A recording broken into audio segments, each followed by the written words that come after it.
प्रेमात जात-पात, धर्म पाहिले जात नाही असं आपण नेहमीच म्हणतो. मात्र आता यासोबतच प्रेमात लिंगभेद सुद्धा पाहिला जात नाही. लिंगभेदापुढे जाऊन एका युवकाने तृतीयपंथीय युवकाशी विवाह केला व विशेष म्हणजे या विवाहाला कुटुंबातील मंडळींची सहमती आहे. तृतीयपंथी म्हटलं की आजही समाजाचा दृष्टिकोन त्यांच्याकडे पाहण्याचा नकारात्मकच आहे. स्पेशल मॅरेज ॲक्टनुसार या दोघांचा विवाह सोहळा पार पडला. अमरावती शहरात असलेल्या उत्तमनगर परिसरात राहणाऱ्या तृतीयपंथी निकू या तृतीयपंथीयाची बडनेरा मार्गावरील गोंडबाबा मंदिरात चेतन नासरे या नावाच्या युवकाशी अचानक भेट झाली आणि वारंवार भेटीमुळे दोघांमध्ये प्रेमाचे अंकुर फुलू लागले. पुढे या दोघांनीही विवाह करण्याचा निर्णय घेतला. तब्बल 2.5 वर्षांपर्यंत सोबत मैत्रीत राहिल्यानंतर अखेर चेतन व निकू यांनी विवाह करण्याचा निर्णय घेतला.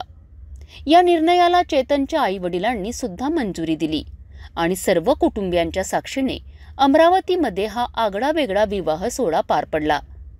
या विवाह सोहळ्यासाठी महत्त्वाची भूमिका पार पाडण्याकरिता सामाजिक कार्यकर्त्या रजिया सुलताना समोर आल्यात. समाजात ट्रान्सजेंडरच्या बाजूने बदल होताना दिसत असल्याचे समाधान सुलताना यांनी व्यक्त केले. या आगळ्या-वेगळ्या विवाहाची अमरावतीमध्ये सध्या जोरदार चर्चा सुरू आहे. सगळ्या लोकांना मंजूर होतं काय आणि तुम्हाला कसं सपोर्ट केलं? हो, थोडी अडचण येतात. सर्वप्रथम सर्वांना माझ्या इकडून जय भीम. मी ट्रान्सजेंडर आहे, मान्य आहे, पण चेतनच्या आईवडिलांनी मला अपमानवून खूप छान केलं. तर मला पण जगण्याचा अधिकार आहे. माझी अशीच विनंती आहे. कारण आईवडिलांना माहिती होतं सगळं? चेतनच्या आईवडिलांना सर्व माहिती होतं. आणि तुम्ही दोघांनी निर्णय घेतला होता? आम्ही दोघांचा निर्णय घेतला होता. आम्ही दोघं पण मॅरेज करणार नाही. कुटुंबियांनी सुरुवातीला काही विरोध करायचा प्रयत्न केला? नाही ना? दोन्ही पार्टी राजी होती. या निमित्तानं तुम्ही काय सांगू इच्छा समाजाला? की मी समाजाला हेच सांगू इच्छिते की मला पण जगण्याचा अधिकार दिला आहे. काय नाव? निकू चिंचखेडे. आणि तुम्ही लग्न करण्यापर्यंत कसा म्हणजे कधी घेतला आणि काय झालं? एकदम 2.5 वर्ष झालेलं होते. 2.5 वर्षानंतर पहिली भेट आमची गोंडबाबावर झाली, गोडाऊनवर. त्याच्यानंतर भेटणं मग फोनवर बोलणं गेलं चालू झालं. त्यानंतर मग धीरे 2.5 वर्ष झाले.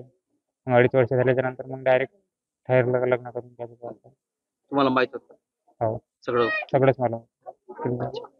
घरच्यांनी विरोध केला? नाही, काहीच नाही. घरच्यांनी काय म्हटलं? करून घ्या, तुम्हाला तुला पडत करून घ्या लग्न. राजी आहे. तुम्ही दोघं खुश आहेत? हा. काय नाव तुमचं? चेतन नासरे. चेतन नासरे. तुम्ही एक आगळं वेगळं लग्न या ठिकाणी लावून दिलं.